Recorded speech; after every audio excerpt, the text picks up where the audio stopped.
If you're someone that can't find a home you can afford, this video is for you.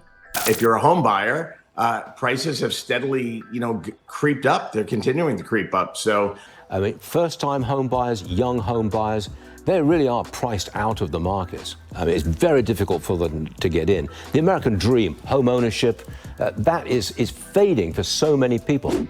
It's frustrating, isn't it? Prices are basically ridiculous. You look and look and look to find that home that you can afford, you can never find it. Maybe you've been saving for a very long time. You've kept your credit up and just continue to search, and there's not a light at the end of the tunnel. Now, as you can imagine, many people at this point have just given up. Now, a lot of people, before they totally give up, have started considering the tiny home option because it looks like a possibility of an affordable home.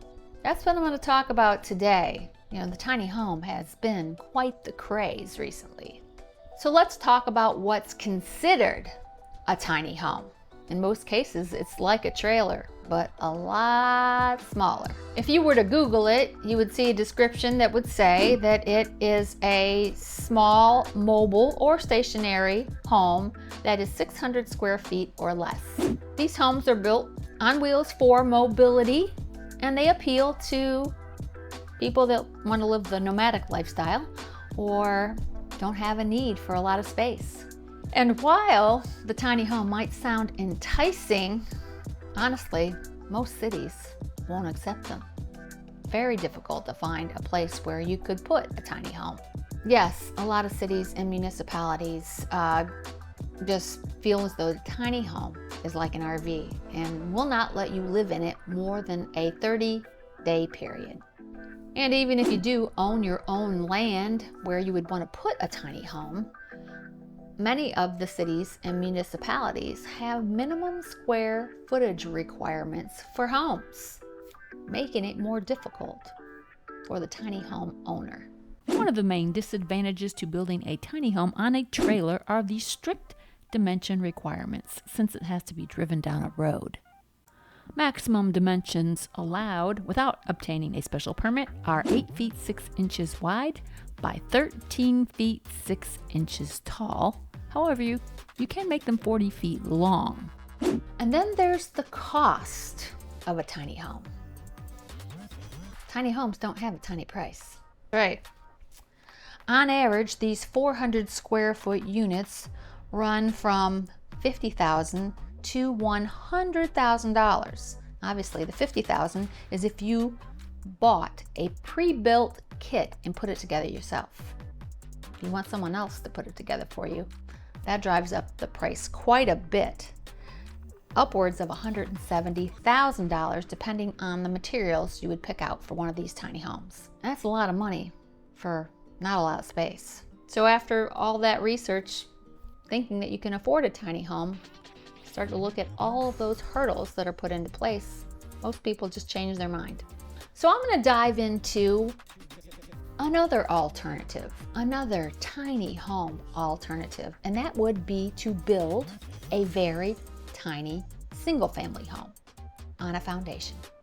Now keep in mind, every municipality does have a minimum square footage for your home, but today we are going to be using a square footage of 800 square feet. It may be a small home, but it's a real single family home. And it's a lot more affordable than what most homes run today. I'm going to give you some tips on your potential cost, some details on what you should do when researching building a small home, and hopefully give you the tools to keep that American dream alive. Now, since 2020, a lot has changed that have driven up the cost of construction. First, we had supply chain issues with the pandemic, and then the new administration that has come in has put in some rules that have made construction costs a great deal higher. These two things have driven up the cost of even the smallest of homes. So I'm going to do my best to help you keep the cost down, but you do need to keep that in mind.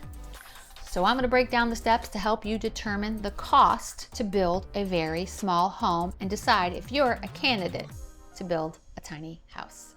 So speaking of cost, every builder has its own formula for determining the cost to build a home.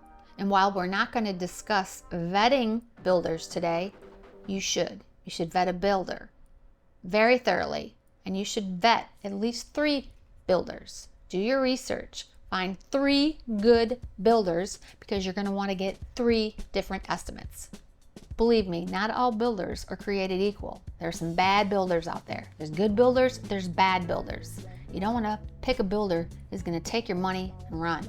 When calculating the cost of new construction, several factors need to be considered, including land acquisition, design fees, permits, materials, labor, and financing cost. The cost can vary greatly depending on the location, size, and complexity of the project. I recommend that you hire a professional construction manager or an architect to help you estimate the cost accurately. Remember, getting multiple quotes will also help you determine whether you're getting a fair deal or not. So in this scenario that I'm going to be talking about, I'm going to assume that you have your own land. Now, it goes without saying, builders are in the business to make profit, and every builder has a different margin. But on average, it's between 10 and 20% markup for materials. Could be as high as 30% of the cost of those materials for a builder. That said, your exact figures depends on the type of materials used, the complexity of the job, and local market conditions. Bottom line here is you should estimate a minimum of $150 per square foot. Once you look at all the things that are involved in building a home, $150 per square foot is going to be about the minimum. And at 800 square feet, that brings you to $120,000 for a modest 800 square foot home. Now, obviously, if you put in super high-end materials, it will drive the cost of that home up. But keeping your materials conservative, you can expect to pay about $120,000 for the house alone. So, if you can build the house for $120,000, then you have to add the cost of land in. If you don't have the land, land prices vary greatly. Your goal is to keep the cost at $80,000 or less. Add the land in and you can build a home for under $200,000. Now, my professional advice is that you look for a builder that specifically specializes in small homes. And if you can find one that's building them already and has speculative homes, it will be cheaper for you than building a custom build. Now, before you go see a builder, the first thing you need to do is find a lender. You need to find a lender that does construction perm loans. And there's not many of them, so this will be a hurdle. Construction perm loans are also more difficult to obtain. Even if you find a bank that's willing to do a construction perm loan, it does require you to have very good credit and a larger down payment. Down payment of at least 20%. It also is going to require you to have additional reserves. Reserves are the money that you have left over once you close. It's typically they want to see that your expenses, let's say your mortgage payments, $1,500, and you've got $500 worth of other bills. Your monthly expenses are $2,000, let's say, just using round numbers. They will want you to have probably 6 months of reserves instead of the standard 3. So keep that in mind. If you're not a person that has really good credit and a decent amount of cash, 20% down, plus the closing costs, plus the reserves, so call it 30% down.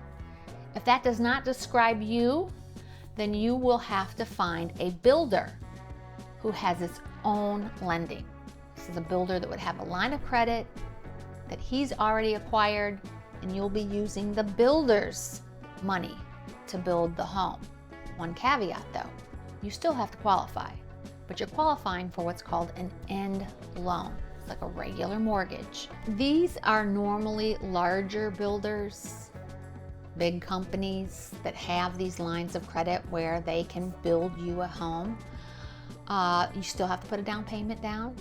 You're going to have to put money up front. You're going to have to qualify for the mortgage. There's not a builder that's going to put a shovel in the ground until he knows, one, he has your down payment money, and two, that you're qualified for a mortgage. But it could be an FHA mortgage where you only have 3.5% down. If it's an end loan, what happens is the builder builds the house, and then when it's completed, that's when you sign your mortgage payment, your mortgage documents, and give the rest of your down payment money depending on what type of loan product you're qualifying for. First thing I would suggest that you do is get pre-qualified for a loan.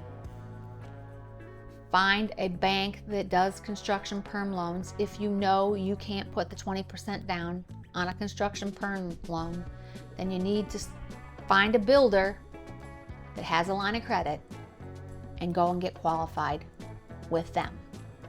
Once you have a loan approval, that's when you can get into the fun stuff. You know, picking out your colors, finding a lot, putting it all together, and hopefully building yourself a very beautiful, small, tiny home. So if you're the buyer that's been out there looking to buy a new home and you just can't find one you can afford, maybe consider taking a different route. You know, if it's your first home, you know, it's okay to get a small home, and finding a good contractor that can build you a small home, in my opinion, is better than building no home. Now, if you're someone that has cash, this will make things a lot easier for you, but I will give you a very big word of caution. You need to vet the builder thoroughly, and your money needs to go in escrow, preferably with your own attorney, because you don't want to have hands in the cookie jar spending money. It can go south real quick. I've had it happen to me personally. That's a story for another video. That's been in my rearview mirror for a very long time, but I did once try to build a home and the builder ran off my money. So it can happen. Vet your builder. And I mentioned earlier about what's happening with the government and the construction industry. If you're interested in finding out what they're up to, it's a real eye-opener. I'm going to put a video here at the end about net zero goals. I'd watch it.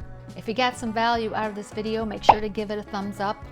Consider subscribing if you're not already subscribed, because I would love to have you as part of my YouTube family. I hope you enjoyed this video, and I hope I see you again here real soon. Take care.